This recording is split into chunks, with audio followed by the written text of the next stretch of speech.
My family saw my cancer as a countdown to getting their inheritance. When the doctors announced the diagnosis was wrong, my family were disappointed, not relieved. So I updated my will and cut them off. I'm 47M, and 6 months ago, my world turned upside down when doctors diagnosed me with pancreatic cancer. The diagnosis came after weeks of unexplained weight loss, stomach pain, and fatigue that wouldn't go away no matter how much I rested. The doctors ran all sorts of tests, and when they called me back to discuss the results, I knew from their faces that the news wasn't good. For those first few weeks after diagnosis, everything was a blur. I started treatment immediately. The doctors wanted to be aggressive with it. My girlfriend Lisa, 38F, took time off work to drive me to appointments and sat with me through those initial brutal rounds of treatment. We've been together for 13 years, living in the same house for 10 of those. And while we never felt the need to make things official with marriage, we've always considered ourselves life partners. My mother Carol, 73F, and sister Janet, 35F, were shocked by the news. They visited often during those first weeks, bringing food that I couldn't eat and sitting in uncomfortable silence in my living room. Janet brought her boys, sometimes Michael, 14M, and Bobby, 12M, though they mostly stayed in the other room playing video games on their phones. I never minded. What 12-year-old wants to sit around with sick relatives? About 3 months into treatment, something unexpected happened. My doctor called with news that changed everything. Further tests showed the initial diagnosis was wrong. What they thought was pancreatic cancer turned out to be a rare but treatable pancreatic condition that mimics cancer symptoms on initial scans. The new treatment plan would be much less aggressive, and my prognosis went from preparing for the worst to full recovery expected. When Lisa heard the news, she broke down crying right there in the kitchen. She hugged me so tightly I could barely breathe, repeating over and over that she knew it. She just knew I was going to be okay. We spent that night on the couch talking about all the places we wanted to travel once I was fully recovered. The next day, I called my mother and sister with the news. Their reactions were strange. They said all the right things. "That's wonderful," and "we're so relieved." But something about their tone seemed off. When I told Lisa about it later, she suggested they might still be processing the emotional whiplash of the situation, going from preparing to lose me to suddenly hearing I would be fine. As weeks passed and my health improved, I started noticing more things that didn't sit right. When I mentioned plans for the future, renovating the kitchen, maybe taking a long trip next summer, my mother would get this strange look on her face. Janet stopped bringing the boys around as much, and when they did come, she seemed irritated by my improving health, making comments like, "Oh, you're feeling well enough to go back to work already." I mentioned these observations to Lisa one night as we were getting ready for bed. She paused what she was doing and looked at me for a long moment before suggesting that perhaps they were still adjusting to the reversal of expectations. It made sense, but something still felt wrong. Last Sunday, we went to my mother's house for dinner, something we do most weekends. Janet and the boys were there, and everyone was sitting around the table eating. Bobby seemed to be in a bad mood, barely touching his food and glaring at his phone. When my mother asked him to put his phone away, he snapped at her, and then out of nowhere looked at me and said something that felt like a punch to the stomach. He thought he was going to be rich soon because I was sick. The table went completely silent. I remember looking at Bobby, then at Janet, and my mother waiting for someone to say something, to explain, to scold him. Anything, but they both suddenly became very interested in their plates. Neither would look at me. Lisa's fork clattered to her plate, and when I glanced at her, her face had gone pale. I forced a laugh and asked Bobby directly why he would think that. I mentioned that Lisa and I had been together for 13 years, so she would be the one to inherit anything if something happened to me. Bobby looked confused by the question, but Janet's head snapped up at the mention of Lisa inheriting. The rest of the dinner was tense. Lisa held my hand under the table, her thumb moving back and forth across my knuckles in that way she does when she's trying to comfort me. My mother tried to steer the conversation to neutral topics, but no one was really participating. We left earlier than usual, with Janet rushing the boys out ahead of us, not even saying goodbye properly. The next day, my mother called. She spent the first 10 minutes asking about my health, if I was taking my medications, whether I'd scheduled my next checkup, all things she already knew the answers to. Then she started asking odd questions about my finances. Had I thought about what would happen to my business if anything happened to me? Had Lisa and I discussed financial planning for the future? Did I have all my paperwork in order? I've built a successful small business over the past 20 years. Nothing huge but comfortable enough that I've been able to help my family when needed. I paid for Janet's college after our father died, covered the down payment on her house when she divorced 5 years ago, and have always been generous with gifts for the boys. It never occurred to me that they might be counting on inheriting from me someday. What really bothers me is that in all the years Lisa and I have been together, my mother has never fully accepted her. She's always introduced Lisa as Tom's girlfriend rather than using her name even after a decade. She excludes Lisa from family photos and has forgotten to buy her Christmas presents some years. Lisa never complains about it, but I see how it hurts her. A few months ago, before the misdiagnosis was discovered, I met with my lawyer to update my will. I left half of everything to Lisa and split the remaining half between various family members, including both nephews who would receive trust funds for college. After the phone call with my mother, I made another appointment with my lawyer to make changes. I removed my nephews from the will entirely and directed their portion to a cancer research organization instead. The decision wasn't made lightly, but Bobby's comment and my family's reaction to it revealed something I couldn't ignore. I've never discussed the contents of my will with my family. I didn't think I needed to. It seemed like common sense that Lisa would inherit most of my estate. We've built our lives together. We share a home, bills, responsibilities, vacations, and holidays. She's been by my side through everything, including the darkest months of my misdiagnosis. The fact that my family, especially my mother, seems to believe they have more right to my assets than Lisa does is baffling to me. Last night I couldn't sleep. I kept replaying Bobby's comment and my mother's phone call in my head. Around 3:00 a.m., Lisa stirred beside me and opened her eyes. She looked at me and smiled, her face illuminated by the soft glow of the nightlight we keep in the bathroom. Without thinking, I asked her to marry me. Her smile grew wider, and she said yes, then closed her eyes and nestled against my chest. I wrapped my arms around her and felt something shift inside me. A certainty that despite everything happening with my family, this decision was right. This morning, Lisa asked if I had proposed last night. When I confirmed, she grinned and said, "About time," then kissed me before heading to make coffee. She mentioned that when I'm ready to talk about what happened with Bobby and my family, she's there to listen. I'm not sure what to do about my family now. The realization that they've been waiting for me to die so they can inherit my money is impossible to shake. And I don't know if our relationship can recover from this. Has anyone else discovered something like this about their family? How did you handle it?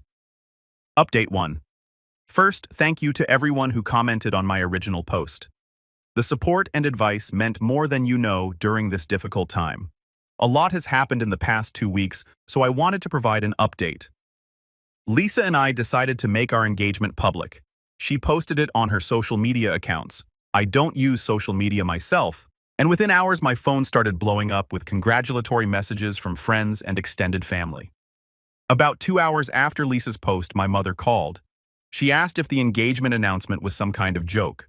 When I confirmed it wasn't, she demanded to know why. Now, after 13 years, we suddenly decided to get married. The tone of her voice made it clear she suspected the engagement was directly related to the inheritance situation. I'd been holding back my frustrations for too long, and something in me snapped. I told her exactly what I'd been thinking, that for the past decade or so, Janet and her family had treated me like a walking bank account. I mentioned how Janet once casually mentioned that Michael expected me to buy him a sports car when he turned 18.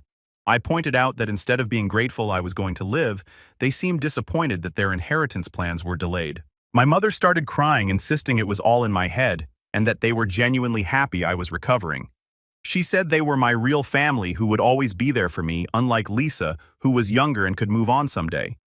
She noted that Lisa had her own career and no children, implying she didn't need financial support from me. This argument made no sense since Janet and her family aren't struggling financially either. My brother-in-law makes good money as an engineer. I told my mother that Lisa has always been my family, and now she'll be my family on paper too. This made her cry harder. Then she asked directly if I planned to disinherit the boys because of Bobby's stupid comment. She also bizarrely asked if disinheriting my nephews meant I was also disinheriting Lisa's niece. I've met her niece maybe 3 times and never considered leaving her anything. I sarcastically told her she'd have to wait until I died to find out what was in my will, shouldn't she? She responded that there was no point talking to me when I was like this and begged me not to do anything stupid. She hung up without congratulating us on our engagement. The next day, Janet called. Her approach was different. She apologized for Bobby's comment saying he'd overheard her husband talking about life insurance, which I don't believe for a second, and had misunderstood.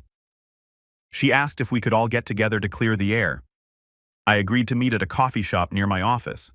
When we met, Janet brought up my engagement, immediately asking if it was because of what happened at dinner. I told her the truth that Lisa and I had been committed to each other for 13 years, and the health scare had made me realize there was no reason to wait any longer. I didn't mention the inheritance issue directly. Janet seemed relieved, then brought up the boys saying they'd been asking about me and wanted to know when they could visit again. I mentioned that my recovery was still ongoing and that I needed space to focus on my health. She nodded but looked disappointed. As we were about to leave, Janet asked if I was still planning to help with Michael's college fund, as we discussed years ago. I reminded her that I'd already set up education accounts for both boys when they were born, which would cover a substantial portion of their college expenses. I didn't mention that these accounts were separate from my will and wouldn't be affected by the changes I'd made. She seemed satisfied with this answer. The meeting with Janet left me feeling manipulated. The timing of her concern about college funds right after everything that happened seemed calculated rather than coincidental. Lisa and I have been moving forward with our wedding plans. Neither of us wants a big ceremony. We've decided to have a small civil ceremony with just a few close friends present. We haven't set a date yet, but we're thinking sometime in the fall after my final checkups are completed. Yesterday, I went back to work full-time for the first time since the misdiagnosis. My employees threw a small welcome back party complete with a cake that said, "Glad you're not dead, boss." It made me laugh for the first time in weeks. Walking through the office, seeing the business I built from scratch reinforced my decision to protect what I've worked for all these years. Last night, Lisa and I discussed what to do about my family long-term. We agreed that cutting them off completely isn't necessary, but establishing clear boundaries is essential. I've decided to limit contact to public settings for now. No more intimate family dinners where uncomfortable truths might slip out. In terms of financial matters, I've made my position clear to my financial advisor and lawyer. No discussions about my assets or will with anyone, including family members, without my explicit written permission. My lawyer advised documenting the incidents with Bobby and my mother to have on record in case there's ever a challenge to my will in the future. As for the ring, thank you to everyone who offered suggestions. I chose a simple platinum band with a small princess-cut diamond. Lisa isn't flashy, and I wanted something that suited her practical nature while still being special. I'm picking it up tomorrow and planning a proper proposal this weekend. Even though she's already said yes, she deserves the full experience. The most unexpected part of all this has been realizing how many people in my life truly care about me. Friends I haven't spoken to in years reached out after hearing about the engagement, genuinely happy for us. My business partner and his wife invited us over for dinner to celebrate. Even my doctor sent a congratulatory email. These gestures mean more now than they ever would have before. I'll update again after I've had more time to process everything and figure out next steps with my family. Thank you again for all your support and advice. Update 2. It's been 3 months. Lisa and I got married in a small ceremony at the courthouse with 6 of our closest friends present. We didn't tell my family until after it was done. I sent my mother and sister a text with a photo of us after the ceremony. My mother responded with a single congratulations. Janet never responded at all. About a month after our wedding, my mother showed up unannounced at our house on a Saturday morning. Lisa was at her yoga class, so I was alone. My mother brought a small gift, a picture frame with an old photo of me, her, and Janet from years ago. She said she wanted to make peace and asked if she could come in. Over coffee, she tried to explain her behavior. She claimed that after my father died, she developed an intense fear of losing the rest of her family. When I got sick, that fear took over and she became fixated on what would happen after I was gone. She insisted she never wished for my death, but had been trying to prepare herself and protect the family. I asked her directly about Bobby's comment and my sister's attitude. She admitted that there had been conversations about what would happen to my assets, but claimed they were practical discussions, not wishful thinking. She said Janet had been struggling financially since her divorce, which I know isn't true based on her lifestyle, and had expressed concern about supporting the boys through college and beyond. Then my mother brought up Lisa, saying she'd always worried about our relationship because we weren't married. She claimed part of her push back against Lisa was fear that without legal protection, Lisa might lose everything if something happened to me. This explanation rang false considering how she's treated Lisa over the years, but I listened without interrupting. Before leaving, my mother asked if we could resume Sunday dinners, saying she missed seeing me. I told her I needed more time and would let her know when I was ready. She looked disappointed but didn't push. After she left, I called Janet. I wanted to hear her side directly instead of filtered through our mother. The conversation went poorly. Janet immediately became defensive, claiming she never expected anything from me and that Bobby had simply misunderstood adult conversations. When I pressed about what those adult conversations were, she accused me of twisting her words. I mentioned that I knew she wasn't struggling financially, and she exploded, saying I had no idea about her life or expenses. She brought up all the time she'd been there for me, though most examples were from our childhood, or involved her bringing the boys for visits during my illness. When I pointed out that Lisa had been my primary support, Janet dismissed it, saying, "That's different. She's your wife." The fact that she only acknowledged Lisa's importance after we were legally married confirmed everything I'd been feeling. To Janet and my mother, relationships only count if there's a legal document involved. The 13 years Lisa and I spent building a life together meant nothing to them compared to a marriage certificate. A week after these conversations, I received a letter from a lawyer representing Janet, requesting information about the education accounts I'd set up for the boys. The letter implied that I might have mismanaged the funds or changed the terms without informing her. I forwarded the letter to my own lawyer, who confirmed that Janet has no legal right to information about those accounts since I'm the owner and the boys are the beneficiaries. My lawyer sent a response explaining this and assuring Janet that the accounts remain intact for the boys' education. We also made it clear that any further legal inquiry should come through proper channels rather than ambushing me at home or sending confrontational letters. Since then, things have been quiet. My mother texts occasionally with benign updates about her garden or a TV show she watched. Janet hasn't contacted me at all. The boys sent text messages on my birthday last month, likely prompted by someone else, but I appreciated the gesture and responded warmly. Lisa and I used some of my medical leave time to take a trip to Mexico. We spent 2 weeks in a beachfront villa, swimming, reading, and recuperating. It was the first time since my diagnosis that I felt completely at peace. On our last night there, we sat on the beach watching the sunset, and Lisa mentioned that this was the happiest she'd seen me in years. She was right. Without the weight of family expectations and manipulation, I felt lighter. My health continues to improve. My latest scans showed no abnormalities, and my doctor has reduced my follow-up appointments to every 6 months rather than monthly. I've gained back most of the weight I lost and have more energy than before. Work has been a welcome distraction. My business is doing well, and I've been mentoring one of my younger employees who shows real promise. Teaching him about the industry has reminded me why I started the business in the first place, not to accumulate wealth to pass on, but to create something meaningful that helps others. As for what comes next with my family, I'm still figuring that out. I don't want to cut them off completely, especially my nephews who are just kids, caught in adult drama, but I need to establish healthier relationships based on genuine connection rather than financial expectations. Update 3. Today marks exactly 18 months since my misdiagnosis was corrected.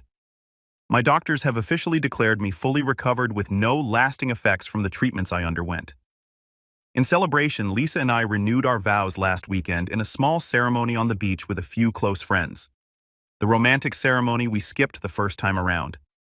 Regarding my family situation, things have stabilized into a new normal. After months of limited contact, my mother and I reached a tentative truce. We now meet for lunch once a month, just the two of us. These meetings are cordial but somewhat superficial. We discuss current events, her garden, my business, but avoid deeper topics. She still occasionally asks about Lisa in a way that suggests she's waiting for our relationship to fail, but I've learned to redirect those conversations. Janet and I haven't fully reconciled. We see each other at larger family gatherings like Thanksgiving and Christmas, but we don't spend time one-on-one, The boys visit occasionally Michael more than Bobby. Michael is now 15 and interested in business, so he sometimes comes to my office after school to learn about what I do. These visits are strictly about mentoring, not financial support. Bobby, now 13, remains distant. The few times he's visited with Michael, he's been quiet and uncomfortable. I've tried to engage with him about his interests, but there's a wall between us that I'm not sure how to break down. I suspect Janet has influenced his perception of me over the past year. The education accounts for the boys remain in place unchanged. I've made it clear to both boys that those funds are specifically for their education, not for cars, not for vacations, not for anything else. Michael seems to understand and appreciate this. Bobby hasn't mentioned it. As for my will, I've made no further changes since removing the boys as direct beneficiaries. Lisa remains the primary beneficiary, with a portion going to various charities, including the Cancer Research Organization.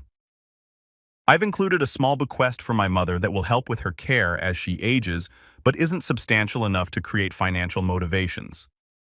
My lawyer has ensured everything is properly documented to prevent successful challenges. The most significant change has been in my approach to giving. Instead of providing financial support to family members directly, Lisa and I have established a foundation that supports education for low-income students. This allows us to help others without creating unhealthy expectations or dependencies among our own family members. My business continues to thrive. I've promoted several long-term employees and restructured things so that day-to-day operations no longer require my constant presence. This has given Lisa and me the freedom to travel more. We've taken trips to Japan, Australia, and several European countries over the past year, making up for time lost during my illness. The most important lesson I've learned through all of this is about transparency. The misunderstanding with my family stemmed partly from assumptions on all sides. I assumed they understood the nature of my relationship with Lisa and my intentions regarding my assets. They assumed they had claims or rights that didn't exist. Now I'm clear about boundaries and expectations from the beginning. Last month, during our regular lunch, my mother asked directly if I'd ever consider adding the boys back into my will. I told her honestly that my estate planning was complete and not open for discussion. I explained that the boys would receive their education funds regardless of other circumstances, but that my obligations to them ended there. She seemed disappointed but accepted my answer without argument, progress considering our history. Looking back on everything that's happened since that Sunday dinner when Bobby made his revealing comment, I'm grateful for the clarity it brought, painful though it was. Before my illness, I might have continued providing financial support to my family indefinitely without recognizing the unhealthy dynamics at play. Now our relationships, while more distant, are based on more honest foundations. Lisa and I recently began discussing starting a charitable initiative focused on patient advocacy for those dealing with misdiagnosis. My experience taught me how isolating and confusing navigating the healthcare system can be, especially when diagnoses change or treatments fail. We want to create resources to help others through similar situations. As for what comes next, I'm focusing on living fully rather than planning for death. The irony isn't lost on me that it took a false terminal diagnosis to make me truly appreciate life and recognize which relationships genuinely matter. Lisa and I celebrate small milestones now. Another clear scan, another business success, another beautiful sunset, knowing that these moments are what truly matter, not what happens to material possessions after we're gone. To anyone facing similar family dynamics around money or inheritance, my advice is simple. Be clear about your intentions early, put proper legal protections in place, and don't let others' expectations dictate your choices. True family supports your life, not waits for your death. Story 2. My mill tried to extend her stay in our house indefinitely without asking us. When I said no, she turned the whole family against me. I'm Jane 32F, and I've been married to Eric 34M for 8 years. We have 2 kids, Lily 6F and Max 4M. Eric comes from a close-knit family with his parents, Jack 60M and Linda 58F, and his younger sister Karen 29F. Eric and I met in college. I was the quiet, studious type while Eric was the life of the party. We were an unlikely pair, but we balanced each other out perfectly. After graduation, we moved in together and started building our life. Eric proposed a year later, and we had a beautiful wedding surrounded by both our families. From the beginning, I noticed how different our families were. My parents, both professors, valued independence and personal space. They called once a week and visited on major holidays. Eric's family, on the other hand, was always around. Linda would drop by unannounced with homemade casseroles. Jack would call Eric every evening to discuss sports, and Karen seemed to think our apartment was an extension of her own. At first, I tried to embrace their closeness. I joined their weekly family dinners, attended every birthday party and barbecue, and even went on their annual family camping trip. But as time went on, I started feeling suffocated. I couldn't make plans without checking the family calendar first. Our weekends were always booked with family events. Even our date nights were often interrupted by calls from Eric's family. The breaking point came when Lily was born. Linda showed up at the hospital before I had even been moved to a private room. She stayed for hours holding the baby and giving me unsolicited advice on breastfeeding and diaper changing. When we brought Lily home, Linda was there every day rearranging our nursery and criticizing my parenting choices.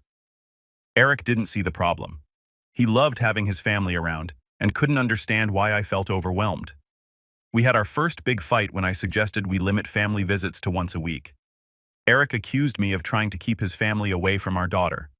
Things got worse when I went back to work. Linda offered to babysit Lily full-time, but I wanted to use a daycare. This led to more arguments with Linda insisting that family should take care of family, and Eric struggling to understand why I didn't want his mother's help. When I got pregnant with Max, I knew something had to change. I was offered a promotion at work, but it required relocating to a different city. It was a tough decision, but Eric and I agreed it was a good opportunity for our family. We moved when Lily was 2 and I was 7 months pregnant. The move was hard on everyone. Linda cried and accused me of stealing her son and grandchildren. Jack was more understanding but clearly disappointed. Karen threw a fit, saying we were abandoning the family. Eric was torn between his excitement for our new life and guilt over leaving his family. For the past 4 years, we've maintained a comfortable distance. We visit them on major holidays and they come to see us once or twice a year. It's been working well for us, allowing us to build our own family unit while still staying connected to Eric's side. The kids love their grandparents and aunt, but are also happy in our new city with their friends and activities. Last month, Eric's father, Jack, lost his job. He'd been working at the same manufacturing company for 30 years, steadily climbing from the factory floor to a management position. The company was bought out, and the new owners decided to downsize. Jack, along with several other longtime employees, was let go. Linda called us in tears explaining their financial situation. They had some savings, but with Jack's age, finding a new job seemed challenging. They were considering selling their house, the one Eric and Karen grew up in, to make ends meet. A week later, Eric came to me with an idea. He suggested we invite his parents to live with us until they get back on their feet. I was hesitant, remembering how suffocating it felt when we lived closer to them. But Eric insisted it would only be temporary, maybe 6 months at most. He talked about how much the kids would love having their grandparents around and how we could help Jack network in our city to find a new job. I reluctantly agreed on the condition that we set clear boundaries and a timeline.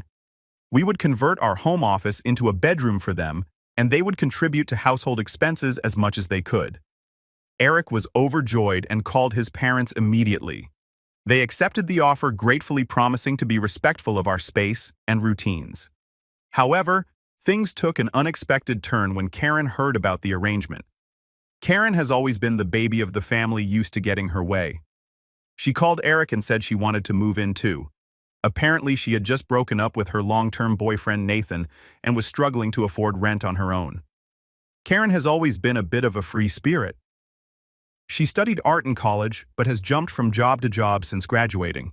She's worked as a barista, a yoga instructor, and most recently as a social media manager for a small boutique. She's been living with Nathan for the past 3 years in an apartment that was mostly paid for by him. Eric didn't outright refuse Karen's request. Instead, he told me about it, saying it might be nice to have her around to help with the kids. He mentioned how Karen has always been great with Lily and Max, and how she could use some family support after her breakup. I was shocked. Our house isn't tiny, but it's not big enough for 3 extra adults. We'd already be cramped with Jack and Linda staying with us. Adding Karen to the mix would be chaos. Plus, I was worried about the impact on our kids. They're used to our routines and rules, and I feared having so many adults with different parenting styles would be confusing for them. I put my foot down and told Eric absolutely not. Having his parents was already a big adjustment, but adding Karen would be too much. I pointed out that Karen is an adult who should be able to support herself and that her situation wasn't as dire as his parents. Eric got upset, accusing me of not caring about his family. He said I was being selfish and that family should always come first.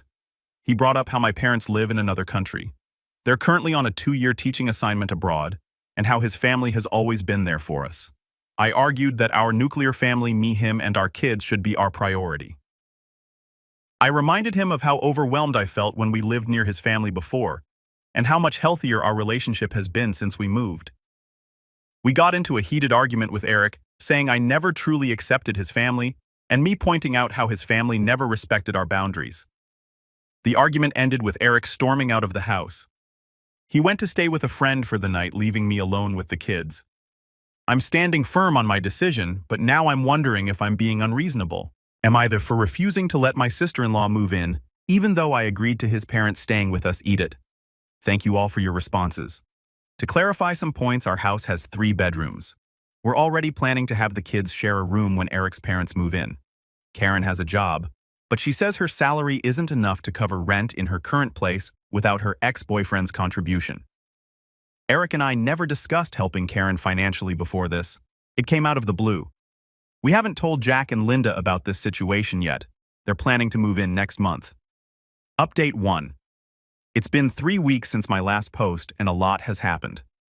First, I want to thank everyone for their advice and support. It really helped me gain perspective on the situation. After Eric came back home the next day, we had a long, honest conversation.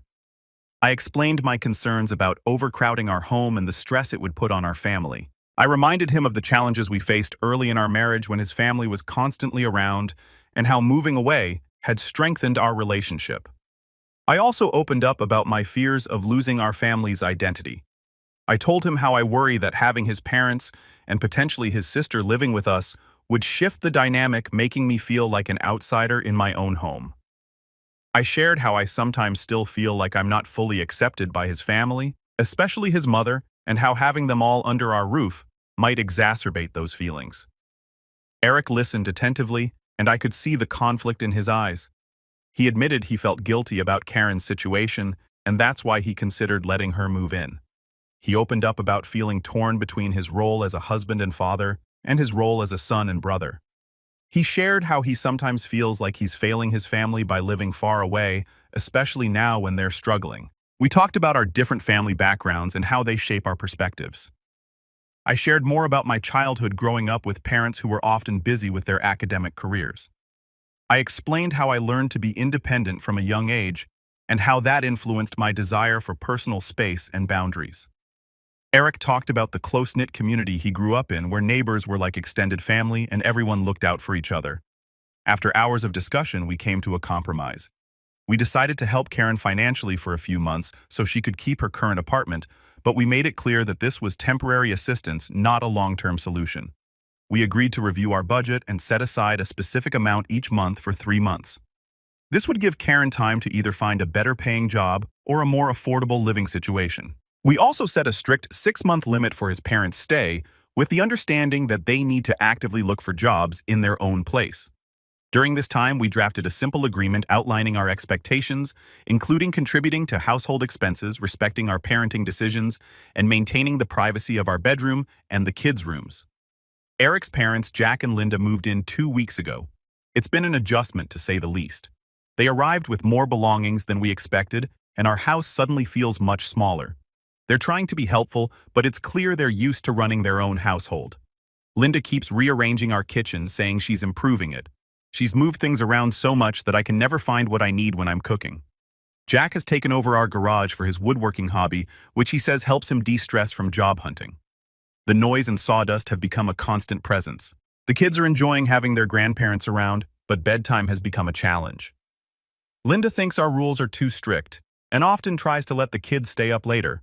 She'll start a movie right before bedtime or offer them snacks when they should be brushing their teeth. I've had to have several conversations with her about respecting our parenting decisions. It's been awkward and tense at times. Eric has been supportive, backing me up when his parents overstep. He's also been actively helping his dad look for job opportunities and encouraging his mom to consider part-time work to supplement their income. I can see the strain it's putting on him trying to balance everyone's needs and expectations. Karen wasn't happy about not being able to move in, but she accepted the financial help we offered. She's been calling Eric frequently, complaining about her ex and her job. I can tell it's stressing Eric out, but he's trying to maintain boundaries. He's encouraged her to seek therapy to deal with her breakup and to consider taking some professional development courses to improve her job prospects. Last week we had a family dinner with Karen. She brought up the idea of moving to our city to be closer to family. I could see Eric tense up, probably worried I'd be upset, but I actually think it might be a good idea for her to be closer, just not in our house. We're helping her look at job opportunities and affordable apartments in our area. I figure if she's going to rely on family support, it might as well be in a way that doesn't involve her living with us. It's not perfect, but we're managing. Eric and I are communicating better than ever, which is a silver lining in all this. We're united in our approach to helping his family while protecting our own family unit. We've started having check-in conversations every few days to discuss any issues that come up and make sure we're on the same page. The experience has made me reflect on my own relationship with family and independence. While I still value my personal space, I'm trying to be more understanding of Eric's desire to help his family. At the same time, Eric is learning to set better boundaries with his parents and sister. I'll keep you updated on how things progress. Thanks again for all your support, Reddit. It's been incredibly helpful to have an outside perspective on this complicated situation. Update 2. It's been 2 months since my last update and things have taken an unexpected turn. I appreciate everyone who's been following our story and offering advice. Jack, my father-in-law, found a job. It's not in his previous field of manufacturing management, but it's a decent position at a local hardware store. He seems to be enjoying it, especially since it allows him to share his DIY knowledge. This has lifted everyone's spirits and eased some of the financial stress. Jack's been coming home with funny stories about customers and their home improvement disasters, which has been a nice change from the tense atmosphere we've had lately. Linda, however, is struggling to adjust. She's been resistant to the idea of finding work, insisting that she needs to be available to help with the kids. This has led to some tension, as Eric and I feel she's using the kids as an excuse to avoid job hunting. We've tried to explain that we have a routine with school and aftercare, and while we appreciate her offer, we don't need full-time childcare. There was an incident last week where Linda picked up Lily from school without telling us, causing a panic when the school called to say Lily hadn't been picked up. It turned out Linda wanted to surprise us by taking Lily shopping for a new outfit. While her intentions were good, it highlighted the need for better communication and respect for our parental authority. The real challenge came when Karen decided to move to our city. She found a job at a local marketing firm in an apartment about 20 minutes from us. At first, I was relieved that she found her own place. But then, Linda dropped a bombshell. She announced at dinner one night that she and Jack were thinking of extending their stay with us indefinitely to help Karen settle in. Eric looked shocked, and I felt like the ground had disappeared beneath me. Linda went on about how Karen might need help setting up her new place, how she might get lonely in a new city, and how it would be nice for the family to all be together. I took a deep breath and calmly reminded them of our original agreement, a 6-month stay. While they got back on their feet, I pointed out that with Jack's new job and their savings, they should be able to afford their own place soon. I also mentioned that Karen is an adult who doesn't need her parents to settle her in. Jack looked embarrassed and started to apologize, but Linda interrupted, saying, "Family plans change when family needs arise." She went on about how in her day, families stuck together and supported each other through thick and thin. She brought up how Eric and I had abandoned them by moving away, and how this was a chance to make things right. I lost my cool at that point. I told Linda that while we love them, this is our home, not a family commune. I reminded her of all the times she had overstepped since moving in, rearranging our things, interfering with our parenting, and now making unilateral decisions about living arrangements. I pointed out that we had been generous in opening our home to them, and that it was unfair to try to change the terms of our agreement. Linda got upset and accused me of being cold and unfamiliar.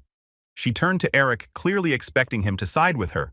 To my relief and surprise, Eric stood his ground. He told his parents that we had been generous, but we needed our space back.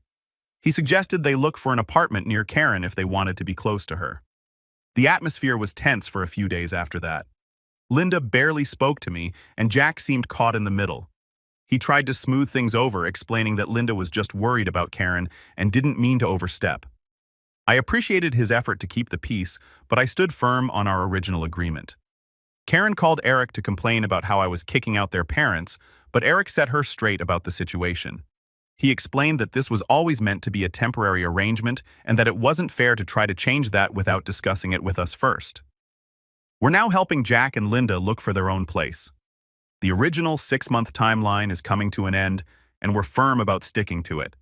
It's not easy, but Eric and I are united in this decision.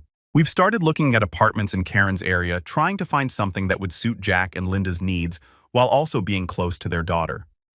I feel guilty sometimes, especially when I see how much the kids enjoy having their grandparents around. Lily asked me the other day why Grandma and Grandpa have to leave, and it broke my heart a little, but I know this is the right decision for our family's long-term happiness and stability. Eric and I have been talking a lot about how to maintain family connections without sacrificing our independence. We're planning to set up regular family dinners once Jack and Linda move out, and we're discussing the possibility of a yearly family vacation. It's a work in progress, but I feel like we're moving in the right direction. I'll post another update when Jack and Linda move out. Wish us luck, Reddit. Update 3. It's been a month since my last update, and I'm happy to report that we finally reached a resolution. Here's what happened. Jack and Linda moved out last week. We found them a nice, affordable apartment about halfway between our house and Karen's place. It's a 2-bedroom unit in a senior-friendly community with a small garden area which Jack is excited about. The move itself was a bit of an emotional roller coaster, but we got through it. The day before the move, Linda made one last attempt to extend their stay. She claimed that moving would be too stressful for Jack with his new job and that the kids would be devastated. Eric and I stood firm, reminding them of our agreement and the importance of having our own space back. We reassured them that we'd still see each other often and that this wasn't a goodbye, just a change. Moving day was hectic but successful. Eric and I helped them settle in, and even Karen showed up to lend a hand. It was actually nice to see everyone working together without the underlying tension of living under one roof. We spent the day unpacking boxes, arranging furniture, and setting up their new place. By the end of the day, it was starting to feel like home for them. The kids were sad to see their grandparents go, but we've already set up a regular schedule for visits. They'll come over for Sunday dinners, and we'll visit them every other Saturday. This way, we maintain close family ties without sacrificing our personal space. We've also planned some special outings with the grandparents, like a trip to the zoo next month, to give the kids something to look forward to. Karen seems to be adjusting well to her new job and apartment. She's been less dependent on Eric for emotional support, which has been a relief for both of us. She and I even had a heart-to-heart conversation where she admitted she understood why we couldn't all live together. It feels like we're finally on the same page. She started joining us for our Sunday dinners, which has been nice for everyone. Eric and I have been enjoying having our house back to ourselves. We've reestablished our routines and are focusing on our own family unit again. The first night after Jack and Linda moved out, we had a quiet dinner with just the 4 of us. It felt strange at first, but also peaceful. Lily and Max have adjusted well, though they sometimes ask when they'll see Grandma and Grandpa next. The experience, though challenging, has actually brought Eric and me closer together. We've learned a lot about communication, setting boundaries, and the importance of presenting a united front. We've started having weekly check-in conversations to discuss any family issues and make sure we're on the same page. Looking back, I don't regret our decision to help Eric's family during their tough time, but I'm glad we stuck to our boundaries and didn't let the situation become permanent. It's reinforced my belief that it's possible to be supportive of extended family without sacrificing your own family's well-being. We're now focusing on building a healthier relationship with Eric's family. We're planning a big family barbecue next month to celebrate Jack and Linda's new place and Karen's new job. It feels like a fresh start for all of us. Thank you, Reddit, for all your support and advice throughout this journey. It's been invaluable in helping us navigate this complex family situation. While I'm sure we'll face more challenges in the future, I feel like we're better equipped to handle them.